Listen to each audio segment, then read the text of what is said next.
Hi guys, welcome to Self-Care Sunday. On this episode, we're going to be talking about Black men in America, the Black experience.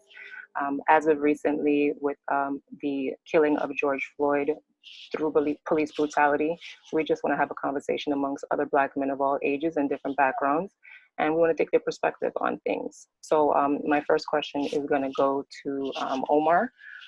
As a teacher in the school system, how did you feel about what you saw when you... Hi guys, welcome to Self-Care Sunday. On this episode, we're going to be talking about Black men in America, the Black experience.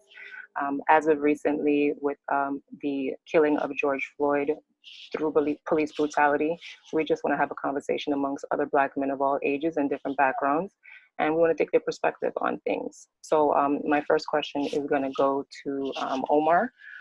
As a teacher in the school system, how did you feel about what you saw when you saw that video? What was your reaction to that video? First off, thanks for the invite. Appreciate it. Initially, my thoughts were defeat, because being a teacher, especially being a writing teacher and being the only Black male teacher within my school was kind of like it's my my duty to be that beacon of truth. And luckily for my students, we've always discussed history, but not more or less within the realms of, Columbus and things of that nature. So they were aware of racism, right? So it was more like having that conversation, like, this is what I was talking about. And then having them having that presence in mind to really assess. So it was just more or less defeat, because it was at that moment, more or less, because you didn't have the answers. You felt like it's in our faces now. Now what? And as a Black man, that's more or less where my feelings came from, especially being a new dad, so that's where I was. Okay, completely understandable. Durrell, what about you? Anything to add? What was your reaction to that, watching that video? There's a lot of several reactions, anger, not being, this is something that we constantly see over and over again in front of us the last couple of years. So it's something that angered me terribly, and something this whole culture, this whole unrest in society stems exactly from what we've been seeing over the years, and it bubbled up to the surface. So I wasn't surprised that this finally broke the camel's back, So this whole thing actually, sparked the conversation that we needed to have, because we constantly seen this for the last decade or so on our phones and stuff like that, and we've done nothing about it. So this is something that I felt, unfortunately, probably was going to happen again. We need to see it to finally start making some change. I totally agree. That's something that I also discussed with a couple people as well, that normally we're busy. We're busy just scanning through, and sometimes the blessing in disguise, is just us having the opportunity to really take the time and look at it. And I think because we had the time to look at it, it definitely sparked the movement. Dev, as for you, I know that you have a son in the military, and when you saw that video, as far as law enforcement goes, and him being somewhat of a law enforcer himself, what was really your reaction to that? First of all, give thanks to the link and happy to be here.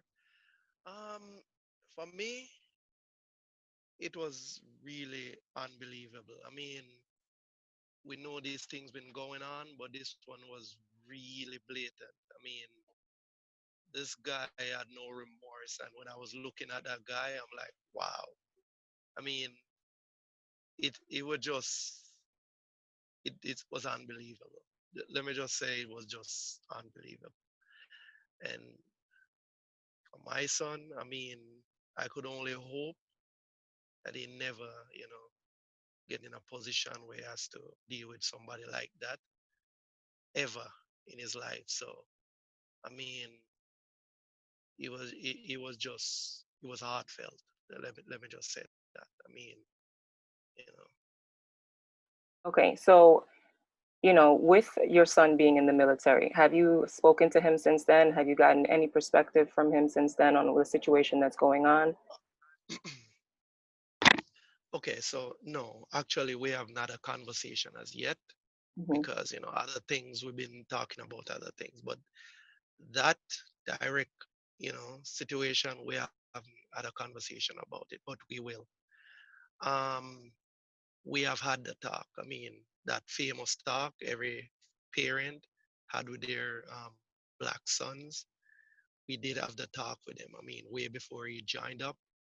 So I'm hoping that he remembers the advice, you know. And for me, it kind of it's just ridiculous for me to be teaching your son to be yes sir, you know, even if somebody is stepping on you. I mean, me personally, I think that is just ridiculous, but I guess it's just a safety mechanism so that they can come home to you after, you know, all is said and done. So yeah, I mean, we did have the talk, and I can only hope, Shana, that he never meets somebody like that guy. You Right. know, yeah. I I definitely understand. I was just talking about the having the talk. If I'm driving with my husband, I automatically have to say, okay, if we get pulled over by the cops, I have to go, okay, don't make any sudden movements. Please let him know where you're moving, what you're reaching for before it even happens. And the fact that I even have to say that is ridiculous in itself. Anyone want to chime in on the conversation? I will. First of all, thanks for having me here. I just want to jump in on what you just said a while ago. My reaction was a whole mix of emotion. Rage was the predominant one. That was the one that came to me. But I have learned that you can't stay there, because if rage gets an outlet, it will destroy almost anything around you. And that's not where it's supposed to be directed. So what I did, I got busy, and I think Durrell said something earlier, which I'm going to piggyback on. Or it was you, Tishauna. We tend to get comfortable with things, and we move along too often. And I think what has happened, these people have taken license, especially with the so-called leadership in the White House. It seemed to be a signal that says it's open season now on Black men with impunity, because we have become so predictable that they just figured we're going to do the usual stuff, which is protest, make some noise, blow off some steam, and as I forgot the director of the FBI once said, we go back to our sorry lives. That's how we characterize it. So what I've done, I've always had this idea to have a talk with Black men. I wanted to have this program that says, Black men, we need to talk. And I got busy, and I just start writing, and I start writing. But I'd like us to sit down as Black men first, in small numbers in our area, and then we can reach out to other Black men who are having the conversation. Because if we're going to tackle this problem, we're going to have to do it right. Not the half-half measure that we've done before. I think protest and demonstration, we have run that into the ground. It's time to put that aside now. We need to have some hard conversation about options that people have told us we already have. Marcus Garvey, Amos Wilson, all these luminaries have wrote volumes of what we can do, but we need to have a conversation first. And that's where I think we need to start. And this is a great place. I'm heartened by this, and this is a conversation I'd like to get more deeply involved in. Thank you. Awesome. So to follow up on that, then how do you feel like that video was symbolic of our progress as a people, you know? Well, before I think I've been watching, and I have to say, first of all, I have turned TV off now, going almost 2 years now. to be honest with you, most of what's going on TV, I'm oblivious to because I don't watch a television anymore. I get my news from selected source and I compare them to see what's going on. I was amazed when I did an analysis and found out that since this incident happened with George Floyd, how many countries that this protest showed up in. Mhm. And I think one thing we got out of this, I don't know if most of you gentlemen on this panel ever sat down with non-Black people and just have a conversation with them. It's a little frustrating because I was in a client's house not too long ago. I'm doing some tech service. They've known me. I've been there for a couple of times. And you know, people just say, "Oh my God, the damn demonstrators, man! They just..." And I said to myself, "Whoa!" And I said to her, "What happened to demonstrations?" She said, "They blocked the road and this and that." And I said, "Why are they demonstrating?" And you know what I realized? For a few minutes, she was just talking and I'm listening to her. And I realized there's a disconnect. As a white person, she saw the demonstration. And I realized she never connect what the demonstration was about, that it was about a life of a man. And I realized most white people are so comfortable that for them, there is no connection as to why people are out in the street doing what they're doing. And you know something, that made me had a bit of a sympathy because they're in a position where they don't have to know what it is to be a Black man or a Black woman in America. Most of them just can't make that connection. But to be more effective, I think we have to come together and this time not start, stop, but this time a plan of action that does not need any cheerleading, a plan of action that will be self-evident by what it does. And everybody, every people of color will know the part that they have to play. Because we're going to do some serious talk now. But first, start with us as Black people having that conversation that we should have had a long time ago. To piggyback off of Michael, right now, this is different. This is a different situation because now you see whites and Blacks acknowledging what's going on is not right. So the mere fact they are coming together and they're protesting alike, which is we've never seen like at this magnitude, for them to do it just like that, is an important stamp in time. I don't know if it had something to do with the pandemic or a divisive president that we have in Donald J. Trump. It could be so many factors that brought it together, but it's brought together because now we're starting to see some action from these protests, which has something to do with legislation. New York State law right now has already passed police reform. City levels are passing for police reform on municipality levels all across the United States. That's something that's never been done before. So there's drastic change already transpiring right now that has me hopeful about the future. Awesome. Langley, do you have anything to add to that? Yeah, all great points. I kind of want to tie it up from the beginning. For me, watching the video, I literally shed tears.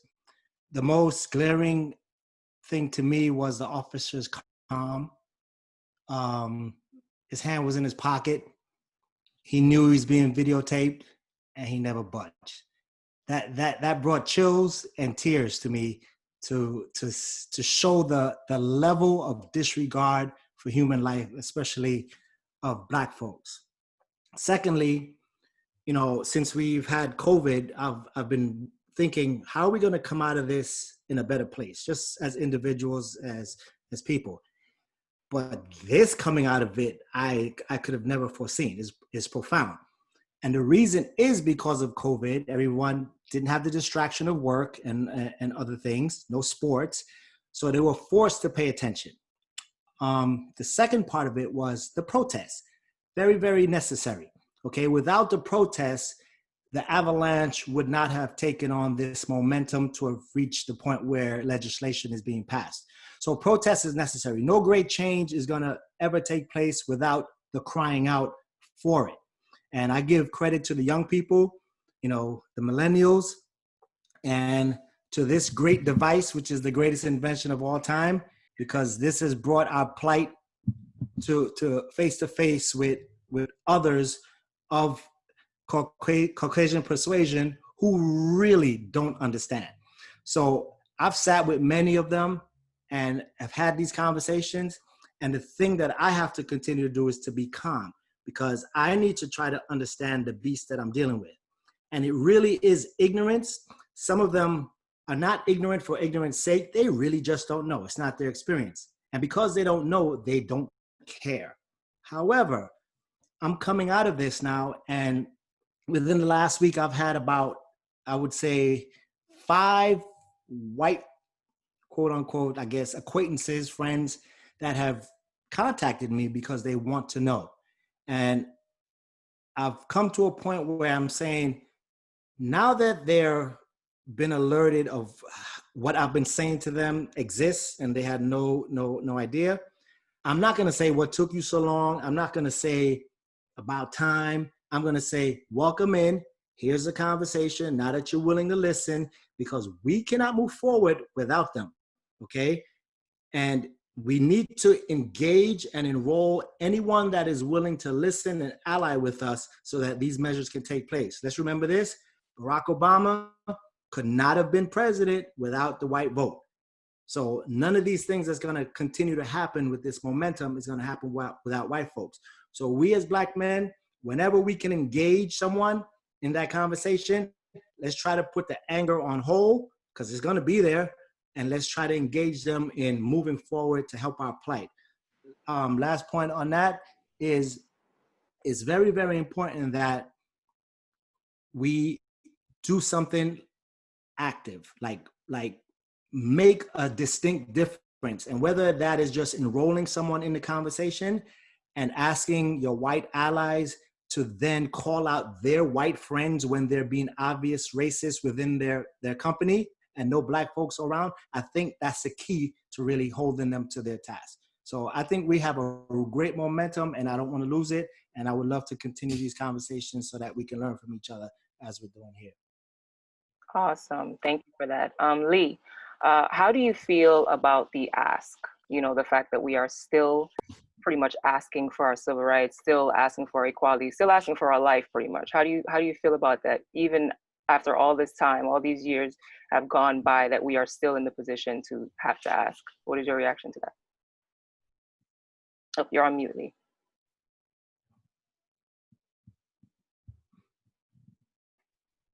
All right, I'm gonna figure this out eventually. Can you hear me now? Yes. All right. So yeah, I think it's disheartening, to be honest with you, and it makes me, beg the question, why that would be. Like, and you think about different variables. You think about the history of the Marcus Garveys and the Malcolm X's, and these profound leaders that have had a worldwide impact on civil rights movements from here to Nigeria to Asia, to the Middle East. And it makes me think about the progress we've made, not specific to African Americans, but for civil rights for all marginalized groups. But somehow, some way, it always seems that we're a step behind. And I had this question with a friend the other day, and we mutually brought up the point that, could it be potentially because we expand the scope of our efforts too wide when we do get to these points? So there's a specific issue at hand, and it's aggression against African Americans by law enforcement. You know what I mean? And now we've branched out to, we want to include these other marginalized groups, and we want to include these other issues, and we want to include these other topics. And when you spread yourself that thin, we may achieve some progress in all of these areas, but how far have we moved the needle for aggression against African Americans from law enforcement? You know what I mean? And I think those are some of the questions I rattle with, that, like, does it seem like we're consistently coming back to this point because we're not focused enough on the issues we need to solve? And because we're so distracted with so many of the other issues that we also have to solve, not just within the Black community, but more broadly in the United States. And so to that point, I think that, sometimes I feel like these movements that we're invested in, we need to be more focused about, and we need to be more selfish about. You know, these protests, this movement wasn't for all of these other ancillary issues. It was because a police officer had a record of 18 assault charges against him. And on this one particular event, somebody videotaped him suffocating a black man with his knee while cameras were watching. You know what I mean? And so the boldness to be able to do that in front of witnesses while the video's recording with 3 other officers around him just shows us this is not only a culture ingrained in the police department, but he felt safe in this society to be able to do that as a law enforcement official. So I think to step back, why does it seem like we're not making progress, and why does it seem like we keep having to make these asks? I feel like it's because we're not being specific enough. We're not being selfish enough in what the issue we're trying to solve is. And by selfish, I don't mean that other people don't need to have their issues addressed and aren't equally as important and marginalized, but I just mean that when in Congress and in, you know, politics, when you're focused on solving an issue, you have to be very diligent and specific in targeting that one issue until you see progress on that, until you see it to fruition. And I feel like we need to do a better job of that. Thank you. Awesome. I want to piggyback off of him. Sure. So I saw something over the week. I want to piggyback off Lee. I saw something over the weekend. I forgot the lady's name, but I think she's like in charge of some major like civil rights organization when it comes to, you know, being a lawyer or whatever have you. And she pointed out the reason why these things keep repeating in history is because we never fixed it to begin with. And that really stuck to me because I thought about it. I was like, so we still haven't we made progress in the 60s, but we still haven't solved that particular problem or issue to move race problems forward. So what we had was, you know, like he said, like a lot of us said on the call today that, you know, we do a protest, we see something crazy on the news or another black male got killed. And then next thing you know, it goes to the next situation and we are all in our own different silos and then this gets passed over. This time is very, very different because now everybody's acting collectively, you know? And I feel that we are actually making like legislative change, which never happened for almost over 50 years, you know, since like, you know, Martin Luther King, you know? So to see that happen lets me know and feel confident that we're moving the pendulum forward, you know, we're moving things forward. So like when I see stuff like, when I see stuff like that, that's what gives me hope. We're making change now. And I don't know if it has something to do with all the young people coming together, white and black, or because we were stuck in the house because of COVID-19. We're all looking at the same thing and we're saying this is the moment in time we need to make change. And right now, a poll came out this morning, it says 70% of Americans, white and black, said that we're on the wrong path. So that lets you know that people are more cognizant than they've ever been before, you know? Because as Americans, we just all about our day, we move forward, we don't pay attention to certain things. Now we're paying attention. And to me, this is the stamp in time that we're going to start making some change. Go ahead, Langley. I wanted to add something to address what Durrell and Lee mentioned. When you talked about we seem to go forward and then we back at the same spot. What I think is short and simple is we don't understand power. Power. If we had power, it means we would have some say in City Hall. If we had a say in City Hall, as you talk, the police officer stood there, know he was being videotaped. He didn't care because he knew, or at least he felt, he had immunity. And we are seen, because sometimes we need to see ourselves from their perspective. They see us as people without power. And it seems like we don't understand power. We have to get to that point where we have influence inside City Hall so policies, not window dressing, can be effective. And I think where we are right now having this conversation and committing to following it up, I think we're going to find a solution to what we're looking for. But power is what we're missing. Real quick. Yes. So there are 2 different lanes that we're traveling right now. One is actual legislative changes, laws being changed to make a difference. But the real value is in cultural and behavioral change, right? And that's where the conversation has to be existing on a daily basis, because the timing is right now, because they're actually listening. So you can have the laws in place, but if they still don't care about you, obviously the law doesn't apply to them. So therefore, the more important part is cultural change. So, remember, slavery ended, and then, they ushered in Jim Crow. So the rules can change, but if they continue to think of Black folks as lesser than, then nothing really changes, because they'll just, they'll just go above and beyond the law to continue their power source. So more than anything else, understand that behavioral change is the difference.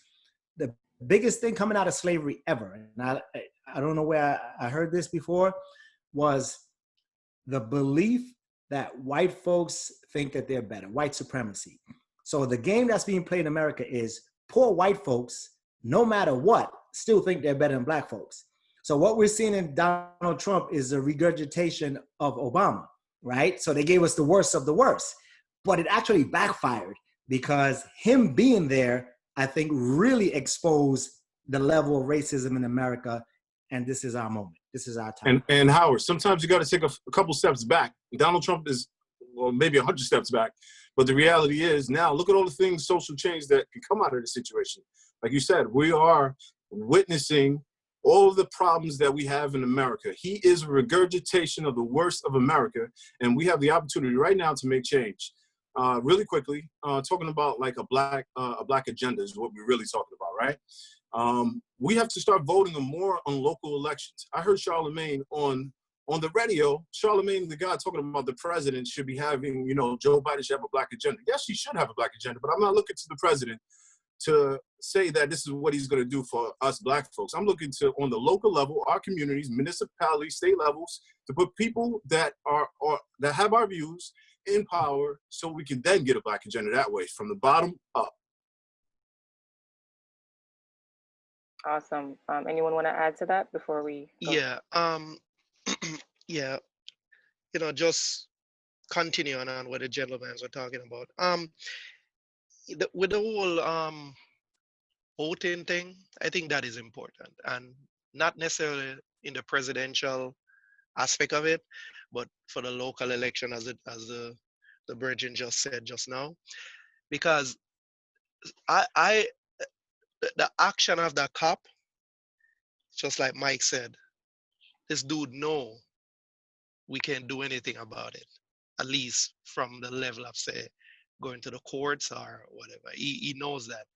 And I was checking out this video a few days ago, and the conversation was about who has the power and stuff like that.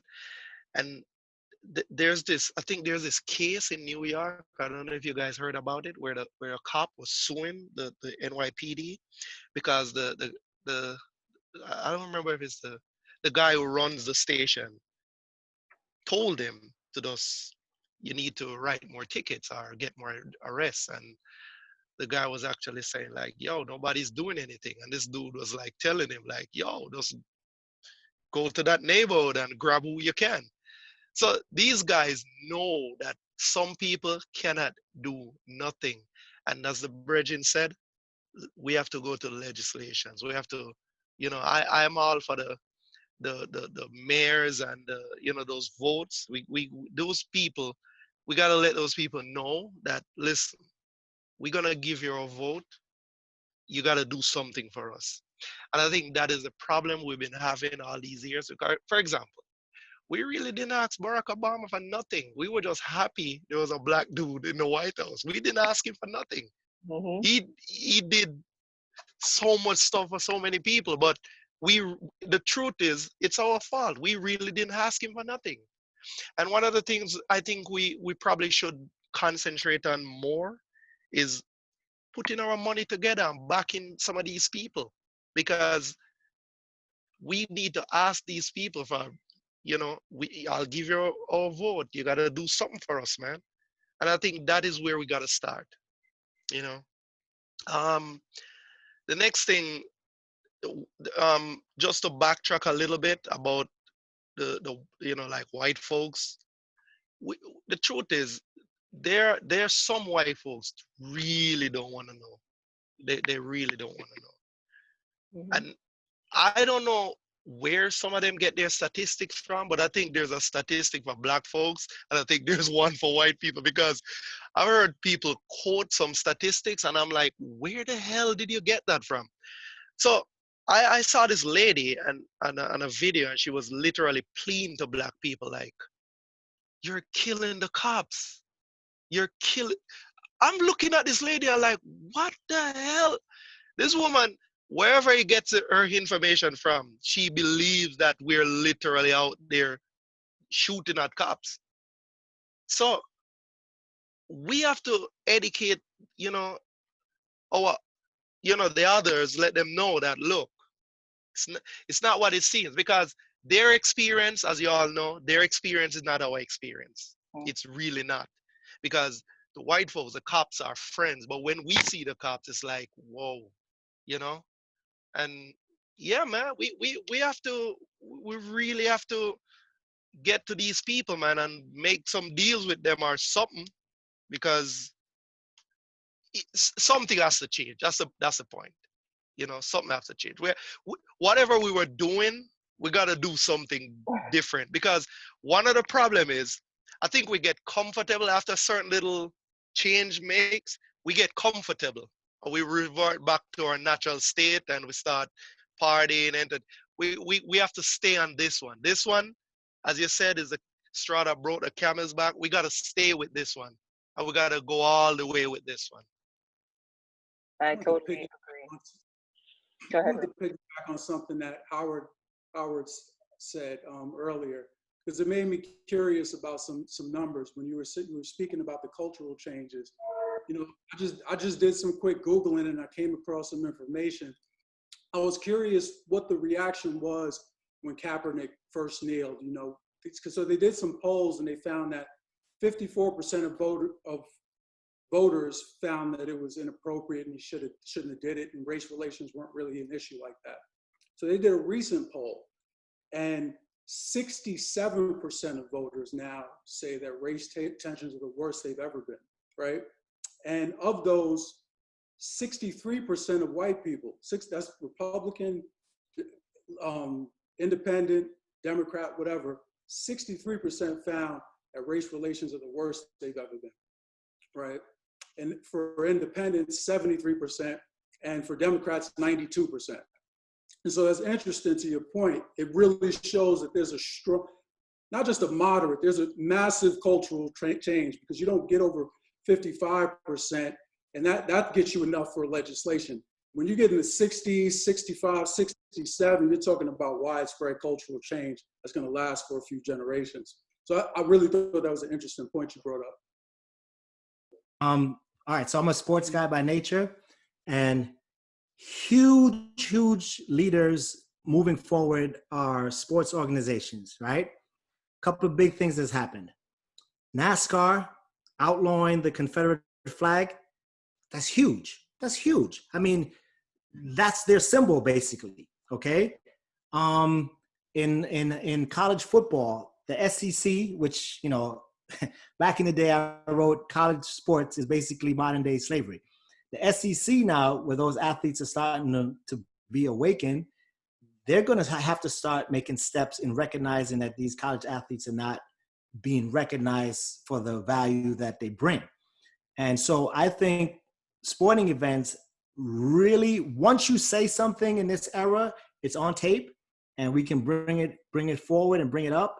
And as many as these companies and organizations and leagues are starting to, recognize Juneteenth and Black Lives Matter, they're gonna have to live into this. So I'm so excited about what the future holds for us, that, like you said, we got to seize this moment and not let it go, because they're putting it on wax, and we're not gonna let them forget about it. And we got to put it into law and into practice.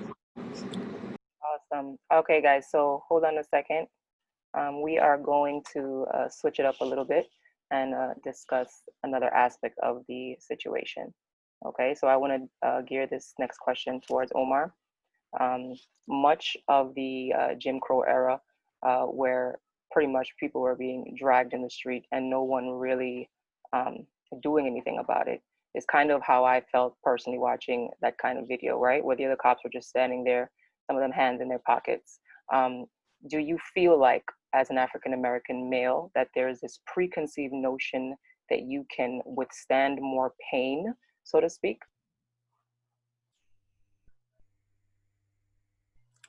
Yeah. So context, right? So I had a conversation with a friend of mine, and he actually asked me a similar question. He said, how do I feel now as I'm 6'3", and and I'm outside. How do I feel amongst police officers now? Do you feel that you need to look a certain way? Do I need to look less intimidating? So I'm a dude, like, as you can see, I have my hoodie. Normally if it's cold, I'll throw on my hoodie. I have a bald head. I easily get, cold. You know what I mean? So do I need to refrain from being who I am to, be less threatening? So I guess that's what I immediately think about when you ask me that. So I don't know. And to go a different way real quick, this makes me think about the importance of, our mental health and making sure that's sharp, right? Because right now it's imperative that we check on one another. Because I know, I mean, I can't speak for the brothers here, but for me, when I said I was I felt defeated, it was a point of, for me as a black man, how do I feel like I can protect my son? You know what I mean? From the people who I pay my tax dollars to protect us. So it's one of those things where I'm thinking about that. I'm also thinking about the COVID situation, where it's mainly targeting my skin color. I'm also thinking about, my parents, how as a black man now, it's imperative that we keep things in its proper perspective, and we try to make sure that we are not trying to be combative with one another. It's just going on social media. It's just poison. We're fighting over opinions and things, uninformed opinions, when we should be trying, as you said, Brother Michael, unify, right? As we're trying to do that, but we're steadily getting in each other's way, and it's more or less like we take 10 steps forward and we steadily take 5 steps back. So it's just a multitude of things, but mainly just mental health. So that's, yeah. Sorry, I just kind of went like left, but No, that's been. that's okay. That was going to be my follow-up question, pretty much, is how us even watching that video really affects our mental health. I know you said that you felt really defeated by watching it, but just the rhetoric that's always been played, right? That the angry black man rhetoric, that if you were arrested or if you were pretty much unfairly treated, that you were deserving of it. And just young children, from the time that they were small, growing up to being grown men, watching that rhetoric play over and over again. What type of effect do you guys feel that it really has on your mental health? Anyone can answer that. I think it's more or less, how do I convey this to the younger kids, like my nephews, my black male students who like to go to the park and things of that nature. So it's hard to really like convey that strength where you yourself is mentally, you're out of place. So I guess this also puts everything in proper perspective, where it forced us as black men to really check ourselves mentally. Are we okay? Because what I've realized, we are all walking around with some type of trauma, and it's leads us to act out in such ways where that's a whole nother conversation. But yeah. And I feel like society puts so many stereotypes on us that we're constantly battling how we should act appropriate, what is appropriate, what's not, and how do you do this, and how do you move around the world, and how I should dress, how I should talk, how I should behave, So there's a lot of stereotypical things placed on us that we're constantly battling. Like, he could wear a hoodie right now, I could wear a suit, I work in the bank, and I'm still dealing with those same stereotypes. You understand what I'm saying? So, like, how's this even possible in America in 2020? Right. So he's a teacher, I work in the bank, he could wear a hoodie, he's stereotyped, I'm wearing a suit, I'm stereotyped. you know, there's a lot of things that need to be fixed. And he's right. It can mess with your mental health. So there's a lot of things that we have to, you know, work out, and maybe talking amongst ourselves more often will give more clarity in how we can move our way through society, and with all those other instruments of things working in our favor, you know, with, like I said, a Black movement. You know, if we have a better economical agenda, we start getting some strength up in here and some power, you know, it can actually, you know, change the thought process of how we're viewed in the world, you know. You know, some people are like, oh, this guy's not smart enough. You know, why can't I be the smartest one in the room? You know, why do I got to start off with being he's not smart enough, or whatever it is. I could have the same degree. Look, I work for a major institution. I'm not going to say the name. I work for a major institution. There's only a handful of regional directors, and they're Black, right? And there's only one in every region. This is to say they have a diversity metric or whatever it is. And if you look at that guy's resume, he got like 10 degrees. If you look at his white counterpart, he probably has a high school diploma or maybe a bachelor's degree. He's like on top of the food chain. So there's a lot of things that really needs to change. They're right. All the gentlemen here is right, man. We have a lot of work to do, you know, amongst ourselves, you know, and then, you know, starting to help push some more change. And that's what I think some of those protests is doing right now. And that's why we're seeing things happen. Awesome. Thank you for commenting on that. That's a great point. I actually wanted to ask all of you also, just touching on community, because all of you have pretty much been touching on community and the role that it plays. I know for myself, I grew up in a community type environment where we pretty much all looked out for each other. And I want to know how you guys feel like community has changed as far as protecting our youth and propelling us forward. Anyone can answer that. I actually work for a community. I'm in the community board right now. And I decided to join. I live in the Bronx. I'm in Pelham Parkway. As you know, it's a big cultural mix. The board, my God, overwhelmingly, almost like a lot of them are white or older Italian. So me being there is giving some more of a perspective, and hopefully I could push. Sorry, I have a lot of noise in the background. Give me 1 second. So yeah, hopefully I can push the agenda more often amongst my other colleagues who are on the community board with the issues that matter the most. And they do ask for my opinion. So stuff like that to me adds those little pieces of change in terms of, you know, changing the whole perception of the community in general, you know? Awesome. Thank you. Langley, you want to add something? Yeah, well, you know, I thought I was retired. I was a 30-year teacher and coach, but this movement is added some juice, man. And I got to get back in the mix somehow and, you know, get the word out to the young folks, because, you know, they're going to carry the battle into the future. So in the next couple of weeks, I'm going to really put together a game plan to, you know, how I'm going to fit in the movement moving forward. Now I'm back because this is too great of a moment to you know, to be watering grass and planting trees. So yeah, I'm excited about the possibility of the future for us. Awesome. Thank you. Anyone else want to answer that? How sense of community plays a part in our protection and propelling us forward? Yeah. You want to go, Mike? You want to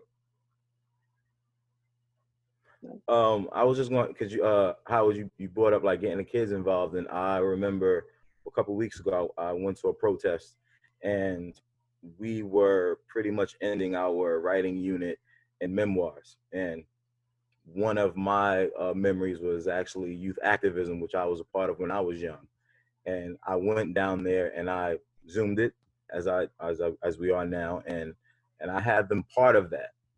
Right. And most of them didn't know what, you know, looting was. They didn't know. Most of my kids don't even know what racism is. Right. They don't know these terms, these concepts, you know, systemic racism, you know, white privilege, these things. So to have them part of that, that's also part of it as well. You know, getting the youth, galvanizing them, and essentially, this is where we're going to leave the world with, essentially, right? So we need to armor them with as much, because they essentially will be the leaders of the community that we're trying to preserve. So I think it starts with them. So I agree, Howard. Awesome. Michael? Yeah, I was going to go back to something Howard said earlier, which is so poignant. and it's about the use of the demonstration that's going on. But the demonstration has its part to, in other words, as one guy put it, make the other folks uncomfortable. And I think it's doing that. But the greater work is what we're going to do together, because we need to stop begging. We need to be in a position where we're sitting at the table when anything is being drawn up. We have to be there. That's how we're going to have real changes, because if not, I promise you, they will give us the same thing they've done before, which is we're going to make changes. No, no, no. We need to be sitting at the table.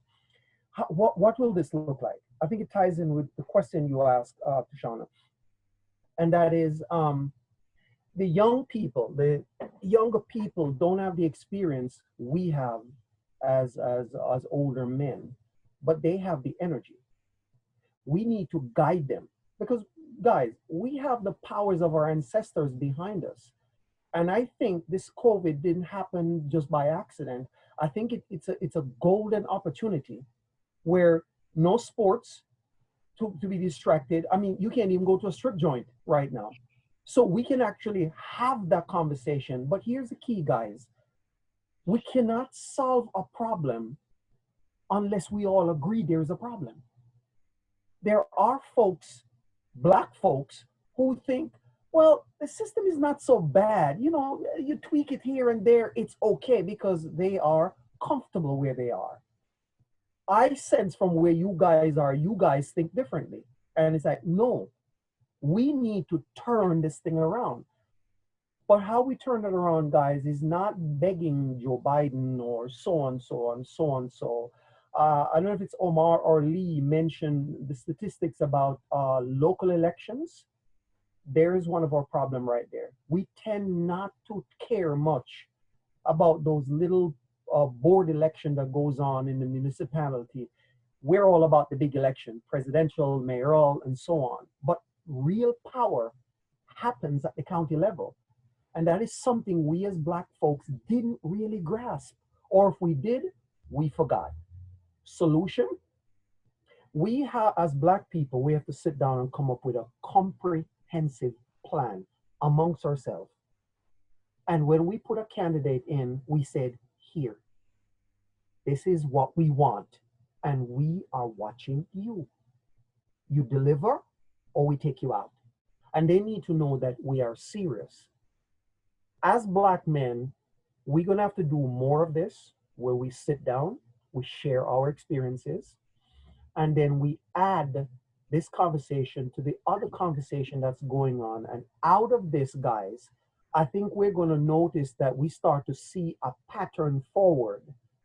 And where we come in with our different strengths, that's where we'll say, because like what Howard said, you know, amongst the rage, I'm energized. I want to get something done. I want to see this through. I want to give this everything I got, because I think this is a great moment that has been handed to us, where America is seeing for themselves what's really going on.